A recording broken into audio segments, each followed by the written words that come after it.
Je suis hyper émotive et dans cette vidéo, j'aimerais vous partager mon cheminement avec cette hyper émotivité ou hypersensibilité. J'aimerais aussi vous partager ce que ça change concrètement dans mon quotidien, cette hypersensibilité et le fait de l'avoir identifiée. Et puis éventuellement, je vous partagerai quelques pistes peut-être pour vous accompagner dans ce comment apprivoiser l'hypersensibilité ou hyperémotivité. Je suis Mylène Muller, la créatrice de cette chaîne YouTube et donc j'aimerais revenir ici sur cette caractéristique qui toucherait de 15 à 20% de la population, l'hypersensibilité. Vraiment en vous partageant comment j'ai cheminé en fait un petit peu avec cette hypersensibilité et puis ce que ça change en fait concrètement dans mon quotidien d'avoir cheminé et de cheminer avec cette hypersensibilité, je veux dire identifier, conscientiser. Alors cette hypersensibilité chez moi, parce qu'en fait il y a plein de traits en fait, d'expression de cette hypersensibilité, on peut se reconnaître dans certains et pas dans d'autres. En ce qui me concerne, je dirais vraiment que ce qui ressort de tout cela, c'est ces peurs exacerbées que j'ai toujours, aussi loin que je m'en souvienne, ressenties, vécues, expérimentées.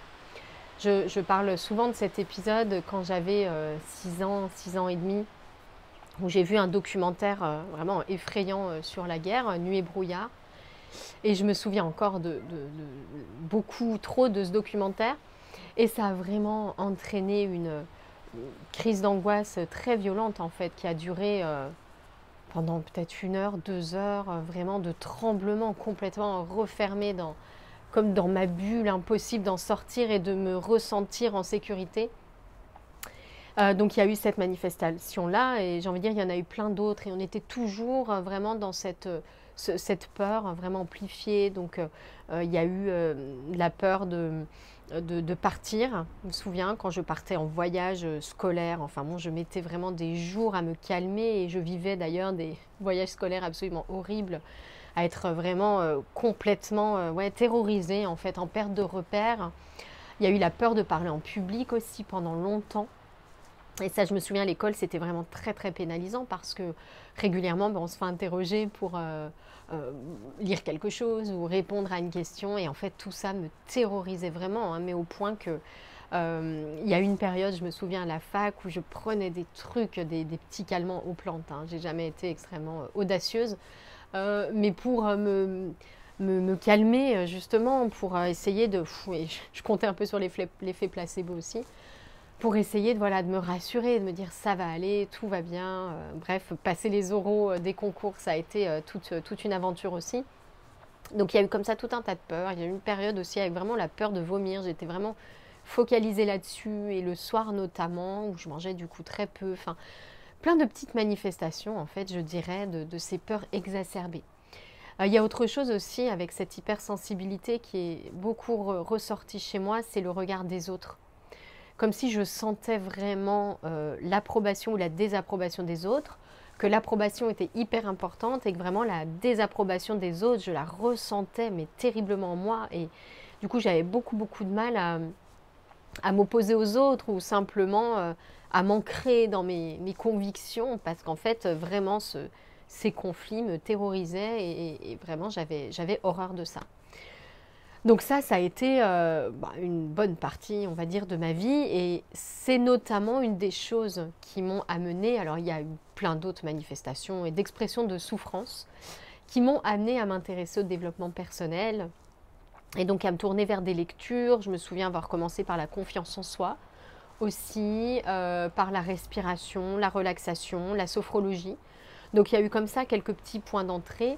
Et puis voilà, un intérêt croissant, grandissant pour le développement personnel qui a atteint, alors pas son apogée, hein, mais qui a atteint vraiment un point très important en 2014-2015, puisque début 2015, c'est là que j'ai décidé de créer mon site Les Défis d'Ephizen pour justement partager mon propre développement personnel autour du concept de défi. Hein, voilà, j'avais envie d'action, envie que des choses se passent.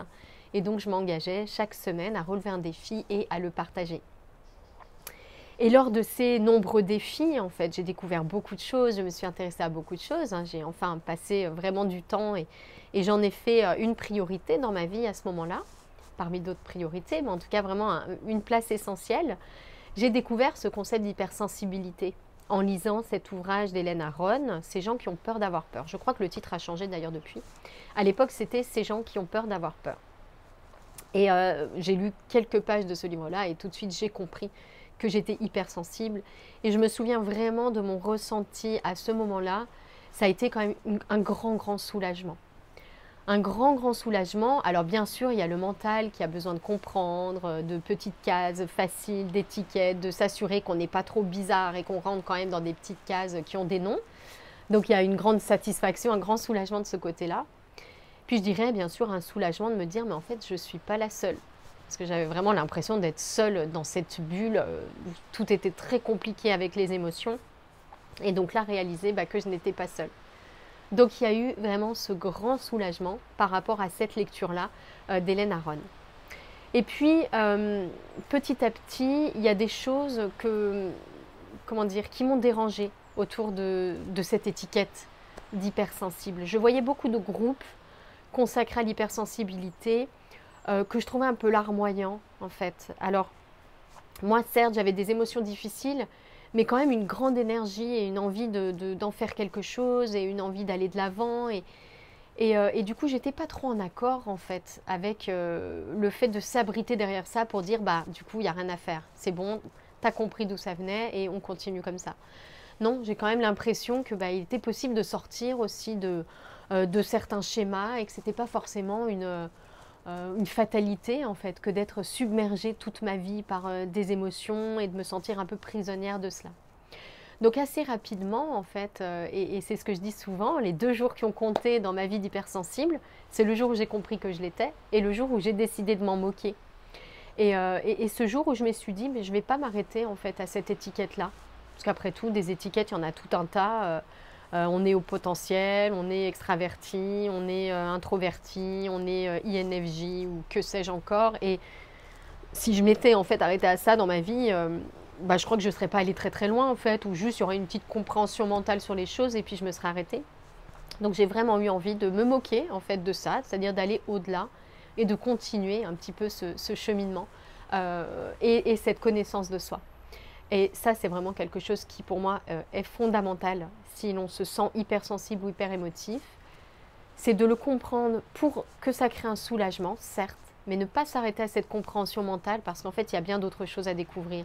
Et je suis aujourd'hui convaincue qu'il n'y a pas un moment donné où on bascule à hypersensible. En fait, on a tous une graduation dans notre sensibilité suivant les situations, suivant comment on se sent, suivant les personnes, suivant les moments de la journée, de notre vie.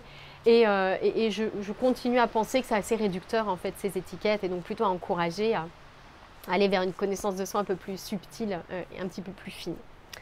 Donc ça c'est la première chose que je souhaitais partager vraiment sur ce cheminement. Et puis j'avais également réuni quelques éléments de ce qui a changé concrètement dans ma vie après avoir réalisé en fait cette sensibilité, mais j'ai envie de dire dans un sens plus large, après avoir accru cette connaissance de moi et compris un certain nombre de choses, expérimenté un certain nombre de choses. La première chose, je dirais, qui a changé principalement, c'est que j'ai changé de cadre professionnel. Donc vous voyez, là, je suis en train de travailler et je travaille dans cet environnement-là. En fait, je me souviens quand je travaillais dans mon bureau, j'étais vraiment en manque de nature. Alors le pire a été quand j'ai travaillé dans un bureau en plein Paris ou en pleine banlieue parisienne, j'ai fait les deux. Vraiment j'étais en manque de cette nature.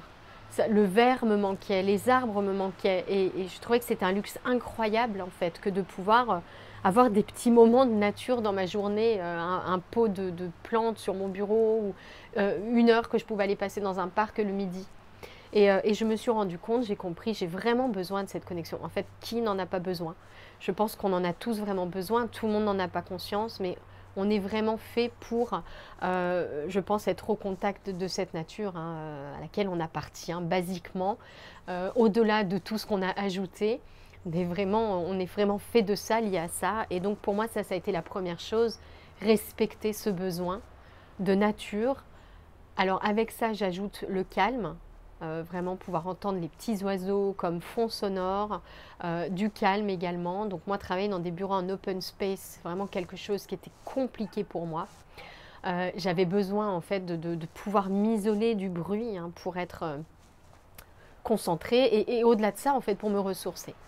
Donc ça, je dirais que c'est la première chose concrètement qui a changé, tenir compte de ce besoin de nature et vraiment lui faire une place importante dans ma journée, au point, vous voyez, de travailler en fait un maximum aujourd'hui dehors, même si là, il ne fait pas hyper chaud, qu'il y a un petit peu de vent, mais voilà, pour moi, c'est vraiment important de garder cela à l'esprit.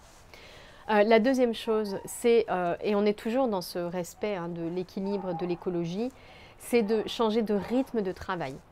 Je me suis aperçue que, et c'est lié à l'hypersensibilité, mais encore une fois, sortons des étiquettes, je me suis aperçue que j'avais vraiment besoin, j'avais vraiment une facilité à me concentrer très profondément pendant assez longtemps.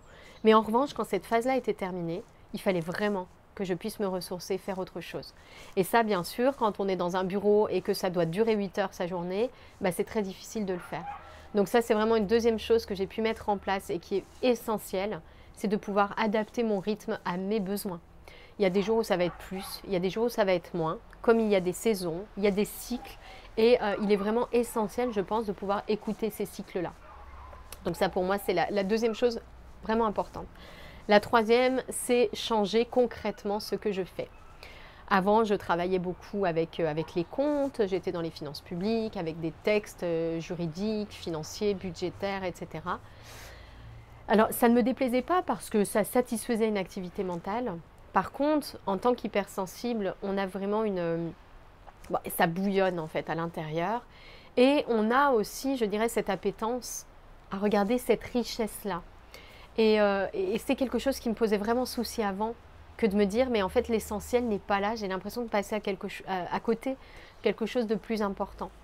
Et donc, pour moi, vraiment, le troisième changement majeur a été celui-ci, celui de pouvoir consacrer mes journées à ce qui est pour moi une priorité, à savoir cette connaissance de qui nous sommes, cette connaissance de l'esprit, cette connaissance de la vie, et vraiment pouvoir faire l'expérience de ça, au-delà de la connaissance, savoir pur, vraiment l'expérience comme outil de connaissance. Quatrième chose aussi qui a vraiment changé, je dirais, c'est d'accepter mon relationnel, accepter ma façon d'être et de vivre avec les autres. Avant, je culpabilisais énormément parce qu'en fait, à passer trop de temps avec les autres en direct, je me fatigue beaucoup, beaucoup. Et avant, j'en avais pas conscience. Et donc, je me forçais, j'en rajoutais, je ne tenais pas compte de ces besoins de ressourcement et de solitude. Donc, ça crée beaucoup de tension. J'étais souvent d'ailleurs malade après des temps passés trop longtemps, entourée tout le temps, sans possibilité de me ressourcer. Donc ça, c'est vraiment quelque chose que je trouve très important et que j'ai changé, c'est accepter de ne plus culpabiliser, accepter ce rythme. Quand je suis avec les autres, bah, avoir tout de même des temps de pause réguliers, pouvoir m'isoler, pouvoir aller au calme, pouvoir me mettre un peu plus à mon écoute, en fait, rester connecté vraiment à moi, garder le contact avec moi, même au milieu d'un groupe. La cinquième chose également que j'ai changé concrètement, dont je tiens vraiment compte au quotidien, c'est chaque fois que je change d'environnement, chaque fois que je change de décor, je sais que j'ai besoin d'un grand temps d'adaptation. Avant, j'en avais pas forcément conscience. C'est-à-dire qu'on partait en vacances, j'essayais de suivre le rythme, je rajoutais des trucs à faire tout le temps, et en fait, je passais mon temps à m'épuiser. Aujourd'hui, j'ai compris que dès lors que je change de décor, que je change d'environnement, j'ai vraiment besoin d'un temps d'adaptation. Donc, inutile de m'ajouter des tonnes de trucs le jour où j'arrive quelque part en vacances ou dans la famille. Je sais que je vais être en sur-régime. En fait, si je fais ça, je vais tirer sur la corde, je vais être au-delà de mon propre rythme. Et du coup, voilà, j'ai vraiment pris cette habitude de m'accorder ces temps de pause. Donc voilà, je dirais ce qui est essentiel et qui a changé. Et en fait, à en parler, je me rends compte que finalement, ce qui a changé au-delà de tout cela, c'est cette connaissance et ce contact en fait avec moi-même. Et derrière ce contact avec moi-même, il y a vraiment une aptitude que je vous invite à cultiver qui est très importante, qui est celle de l'écoute de soi. Rester connecté à soi, garder le contact avec soi. Qu'est-ce qui se passe en ce moment en moi? Est-ce que je suis parfaitement confortable? Est-ce qu'il y a quelque chose qui ne va pas? Parce que c'est vraiment le point d'entrée essentiel pour pouvoir adapter les choses, pour pouvoir s'ajuster et pour pouvoir créer une vie qui nous ressemble. Parce que je crois que c'est vraiment ça notre objectif, c'est de se sentir en équilibre, en fait, de respecter cette écologie personnelle. J'ai créé une mini-formation consacrée à l'hypersensibilité. Je vous mettrai un petit lien en dessous de cette vidéo si vous souhaitez la découvrir. Et j'espère que cette vidéo et ce partage vous ont plu. C'est vraiment un partage de mon propre cheminement. Si vous avez des questions ou envie de la partager ou bien de me dire que vous l'avez appréciée, ça me ferait très très plaisir. Passez une bonne journée. À très bientôt.